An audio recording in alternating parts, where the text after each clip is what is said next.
on the 5th of November 2010, when Ghana Statistical Offices announces new GDP numbers. The day before, it had a GDP per capita of about $600. On the day after, it had about $1,100. The day before this rebasing, Ghana was in the low-income country bracket. The day after this rebasing, it was a lower middle-income bracket. Before this rebasing, it was eligible for concessional loans from the World Bank. The day after, it was a graduate and into a new, entered financial markets. It meant an increase of 60% for Ghana in this case. Obviously, this is good news.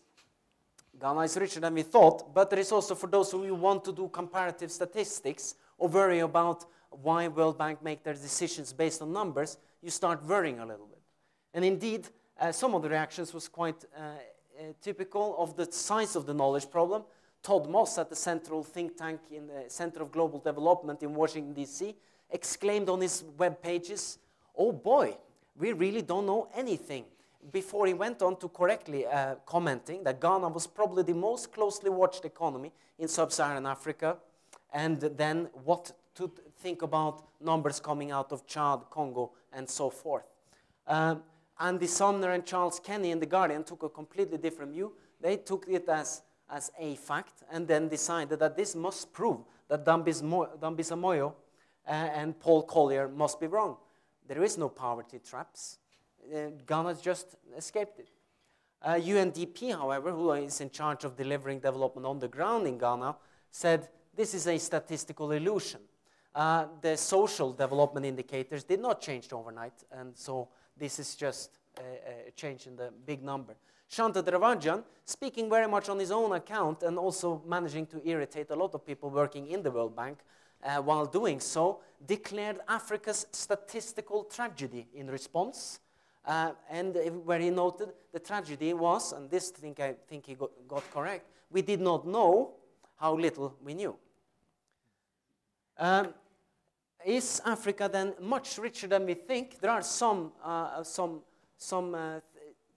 examples out there. Some of you have been reading the news in Kenya and Nigeria and so forth lately.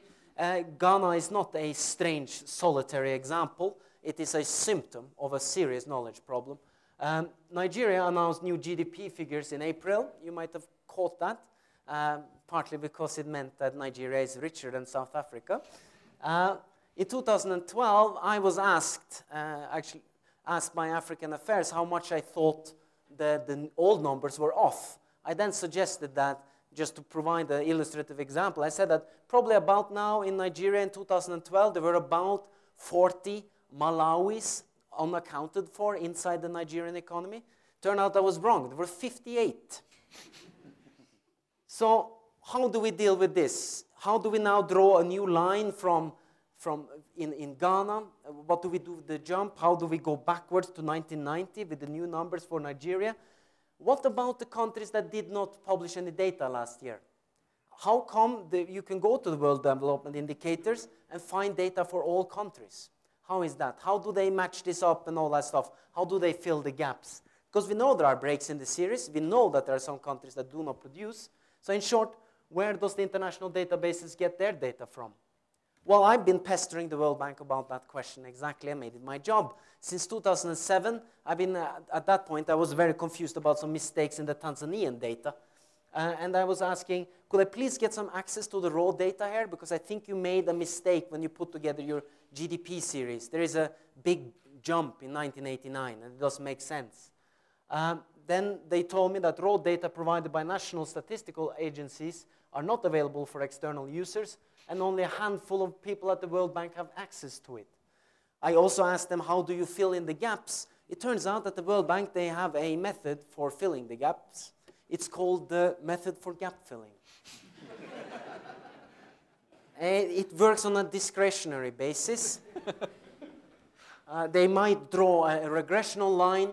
They might take that for, if you don't have data on Somalia, you can do the average of Kenya and Sudan, or you can do different kinds of ways of getting at this.